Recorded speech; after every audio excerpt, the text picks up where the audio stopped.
Spielberg has been engaging in a tug-of-war with Paramount Pictures recently and with the nation's video retail dealers.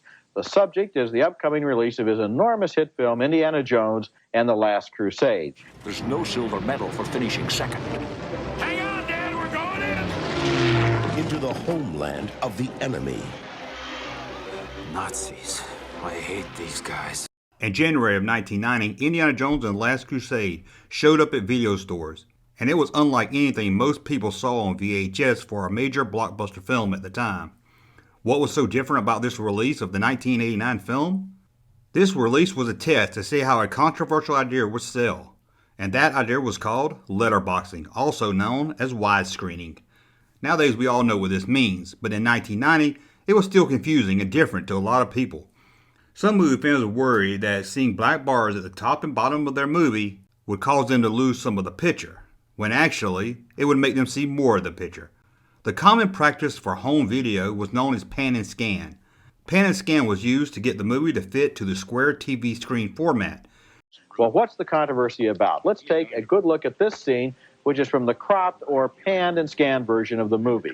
The movie was shot in widescreen, but here you see only as much as will fit on a narrow TV screen, so we see alternating close-ups here of Harrison Ford and Sean Connery. You saw him? Well, what was left of him? And his shield. And now here's the same scene, letterboxed for Laserdisc and Super VHS. The full width of the widescreen picture is shown, so you can see the complete composition as Spielberg directed it. The makers of the VHS release would crop and pan the scene they felt needed to be in the center of the frame. It was not up to the director of the film. Letterbox would put the film into a rectangular shape, much like a movie screen, letting you see a lot of the image. Nowadays, with TVs mostly being the shape of a movie screen and not square, the black bars are gone, and we get the picture the director wanted us to see. However, for VHS, the leading platform by far, Letterbox was rare for a release by a major studio. I do as much storytelling within my frame as I think a writer does when he, in this case when I wrote the script, and try to tell a beginning, middle, and end, 3 acts. I put a lot of information into the frame. And often on television, when our widescreen Panavision movies are panned and scanned, you're only seeing half a movie. You're only seeing the pertinent information, usually the actors who are talking and they're performing, and the information is being transmitted through their dialogue and through their emotions. But you don't see a lot of what I'm trying to do as a director, because the information that's on the left side of the frame, you're just not seeing because your TV set's a square.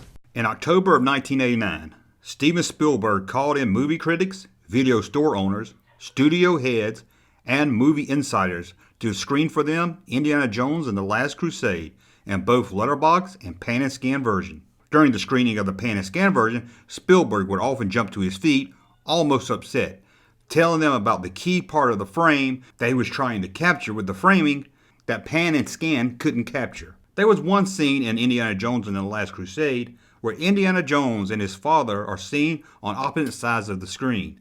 They both arrive at the same idea at the same time, having a aha moment. In the letterbox version, you can clearly see this, them sharing this moment at the same time. In the pan and scan, you see Ford's eyes light up, and then it cuts to Connery, who gets the idea. "I hate it," Spielberg told the room of insiders. After the screening, he told the room, "Tell Paramount that The Last Crusade is going out in letterbox, period. That's it. No pan and scan. And if they don't like it, they know what they can do." And Paramount did know what it could do. It reminded Steven Spielberg that in his contract it gives them the right to release the film in the format they wish, not him. Spielberg and Paramount did work together, came up with a plan to release 50% of the VHS copies of The Last Crusade in letterbox format.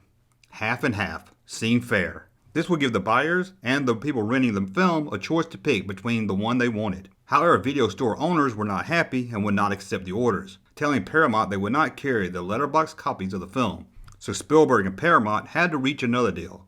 But Paramount says there's still widespread consumer resistance to letterboxing from people who don't like those black bands at the top and the bottom of the screen. Well, here at Siskel and Ebert, we're in favor of letterboxing because we want to see the movie the way the director originally intended it. Releasing a VHS of The Last Crusade as a deluxe widescreen version, and Spielberg would appear before the movie explaining why letterbox was better. this release would be far less than the 50% Spielberg wanted, and mostly only found at places that sold VHS movies, not at rental stores. But you don't see a lot of what I'm trying to do as a director, because the information that's on the left side of the frame, you're just not seeing because your TV set's a square, and you're missing out on composition, which is also a form of storytelling. Where the mountain, Devil's Tower, is juxtaposed to where the people are standing. If it's important that you see Devil's Tower next to the people, the camera on television, on normal television, has to electronically either pan over to show the tower, which is a pan I never intended to do as I directed the film, or you make an electronic cut or an edit, and you flick over to the left side of the frame. And I never intended a cut to be made there, which takes the rhythm of the scene and just ruins it. When asked why he felt so strongly about this, he said he lost his integrity as a filmmaker when movie watchers watched his movie on TV in the pan and scan format.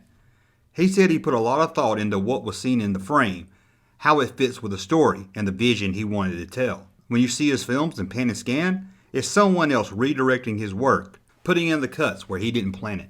I talked to Steven Spielberg recently about letterboxing, and he was feeling fairly frustrated. When one of his widescreen movies is trimmed to fit into the TV screen, he said, he feels like somebody else has directed it. He says that panning and scanning, where they take the widescreen picture and look at first part of it and then another part of it, that turns long shots into medium shots and medium shots into close-ups, and it puts cuts where he didn't have any cuts. The release of The Last Crusade letterbox really didn't make much of an impact in sales, due mostly for them being so limited in their release. Most of them were only found at specialty stores that sold VHS tapes. However, in the early 90s, studios started releasing more and more of their films in both formats. And by the mid-90s, before DVD, when movie fans started to buy more movies instead of just renting, video stores such as Suncoast Video and MediaPlay would stock and push VHS films in both formats. Then along came DVD that killed the Laserdisc and VHS market, releasing most of its films in letterbox format. Most people was forced to get used to letterbox and widescreen. In a 1989 interview, Steven Spielberg predicted that TVs would go high definition and the screen size would change to widescreen, causing all those old pan and scan VHS tapes to have black bars themselves, but this time along the sides. Spielberg's push to release films in letterbox made sense at the time, as this was the best way to see a movie how the director wanted it to be seen. But with the release of DVDs and the changes of TV screens, it seems his fight would have eventually won no matter what. Junior? Yes, sir. I want to thank you for watching. Please subscribe to the channel and click the thumbs up so I'll know you enjoyed this video and want more like it. Thank you, sir, for that unsolicited testimony.